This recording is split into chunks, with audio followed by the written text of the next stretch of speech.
त्यांच्या हत्येचा कट रचला गेलाय राजकीय विरोधकांकडून असं म्हणतात. काय नेमकं उत्तर असणार आहे?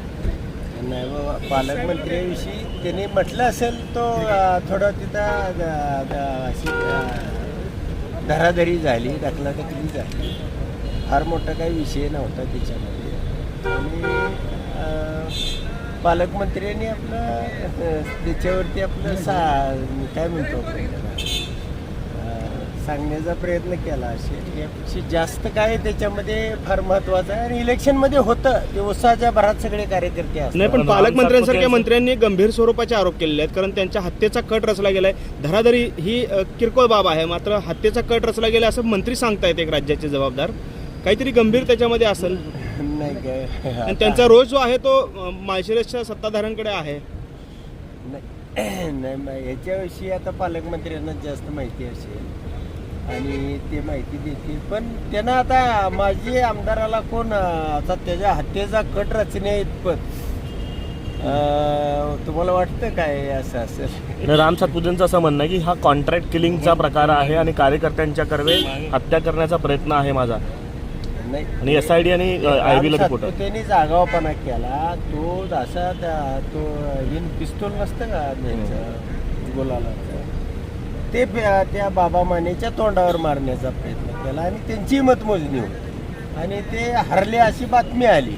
त्यामुळे ते रागाने एकमेकाला भिडले. इलेक्शनमध्ये अनेक ठिकाणी होतं, लाठीचार्ज होतो, अनेक घटना होतात त्याच्यामध्ये. आणि मुरदाडाला कोण मारणार? आता कशासाठी मारायचं त्याला? पण मग राजकारणामध्ये ही संस्कृती कुठेतरी वाढते किंवा जोपासली जाते का? आणि त्याचं मग अशा पद्धतीचं त्याचं समर्थन होऊ शकतं का? नाही, पालकमंत्र्यांनी भीती घालण्यासाठी म्हणजे रामभाऊ सातपुतेंना जे कार्यकर्ते अंगावर आले त्यांना भीती घालण्यासाठी पालकमंत्री बोलले. नाही पण साहेब त्यांचं असं म्हणणं SID चे रिपोर्ट आहेत, IB चे रिपोर्ट आहेत आणि राज्याच्या गुन्हा देखील दाखल होईल. IG नी या सगळ्या प्रकरणामध्ये दखल घेतलेली असं त्यांचं म्हणणं आहे. तुम्ही जे म्हणताय ते फक्त मोगम आरोप आहे असं म्हणताय, पण त्यांच्याकडे म्हणणं आहे की गुप्तचर यंत्रणांचा रिपोर्ट आहे. कराचीचे NIA घेतली काय दखल? आता आम्ही मैदानामध्ये लढाई करणारी माणसं आहे. अशी काय चोरे छुपे आणि तो काय राजकीय विरोधक आहे. त्याच्यासाठी हे करावं आणि राम सातपुतेसाठी करावं हे काय मला पटत नाही. साहेब, दुसरीकडे जे मतदान केलं होतं अर्जुनसिंह मोहिते पाटलांनी मुलाला घेऊन, त्यामध्ये अर्जुनसिंह मोहिते पाटलांवर गुन्हा दाखल झाला आहे. मात्र दुसरीकडे 2 अधिकाऱ्यांना देखील निलंबित करण्यात आलेलं आहे. निवडणूक आयोगाने त्याचे आदेश काढलेले आहेत. नाही, आता निवडणूक आयोग एवढं कधी म्हणजे जागरूक झालं?